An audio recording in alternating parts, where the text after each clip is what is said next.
देखिए आदरणीय श्रोतागण, जो आयुर्वेद की बहुत ही उपयोगी, दुर्लभ और विलक्षण जानकारी है वो लोकहित में आपके साथ हम साझा करते रहते हैं।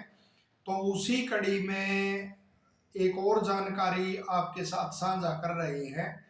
जो मनुष्य ऋतु के अनुसार अपना आहार विहार रखता है वही स्वस्थ रहता है।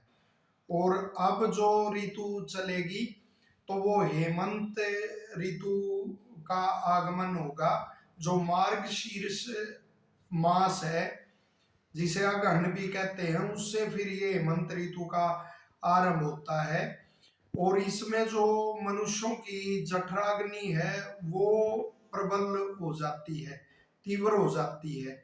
और जो गुरु सन्निग्ध पदार्थ हैं, द्रव्य हैं, उनको पचाने में वो सक्षम हो जाती है।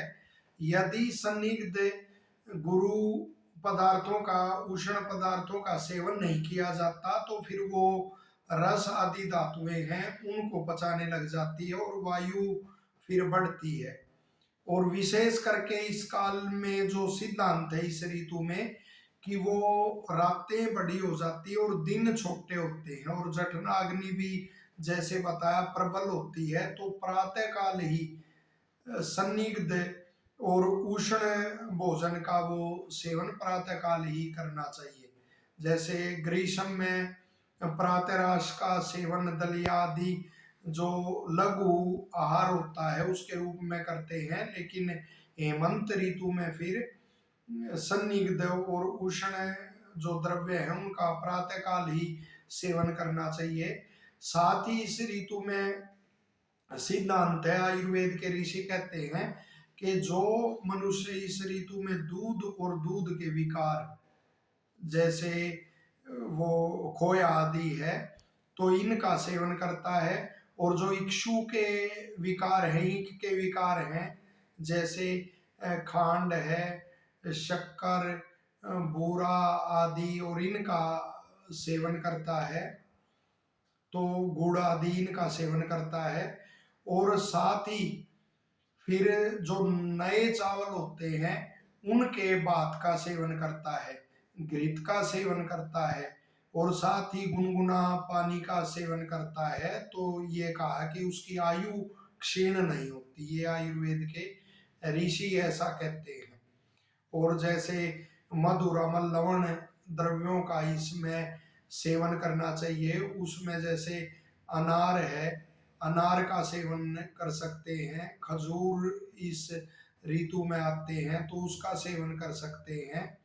तो इस प्रकार से वो सेवन करके आप स्वस्थ रह सकते हैं। और साथ ही मालिश करना बड़ा उपयोगी इस ऋतु में रहता है, क्योंकि सने सेवन करने से भी शरीर के अंदर जाता है और मालिश करने से भी वो शरीर में उसका लाभ होता है। तो जैसे सरसों का तेल है तो उस तेल की आप स्नान से पहले उस तेल की आप मालिश कर सकते हैं, वो बहुत उपयोगी इस ऋतु में रहता है। और साथ ही जैसे मोटे वस्त्र, खद्दर के मोटे वस्त्र या ऊन के वस्त्र पहनना, वो भी पहनना उपयोगी रहता है। तो ये इस प्रकार से इस ऋतु में। और जो व्यायाम करने वाले होते हैं वो तो हर ऋतु में ही जिनका अभ्यास होता है वो लगातार व्यायाम करते हैं, वरन ऐसे ग्रीष्म में थोड़ा करना और फिर इस ऋतु में वो व्यायाम का जिसका अभ्यास है उसको और वो बढ़ा सकता है। तो बल बढ़ाने की यह ऋतु है। आशा है यह जानकारी आपको उपयोगी लगेगी और लोकहित में आप इसे साझा करेंगे। चैनल को सब्सक्राइब आपने नहीं किया है तो चैनल को सब्सक्राइब करेंगे। ऐसी नई नई जानकारी आयुर्वेद के संदर्भ में हम आपके साथ साझा करते रहेंगे। धन्यवाद।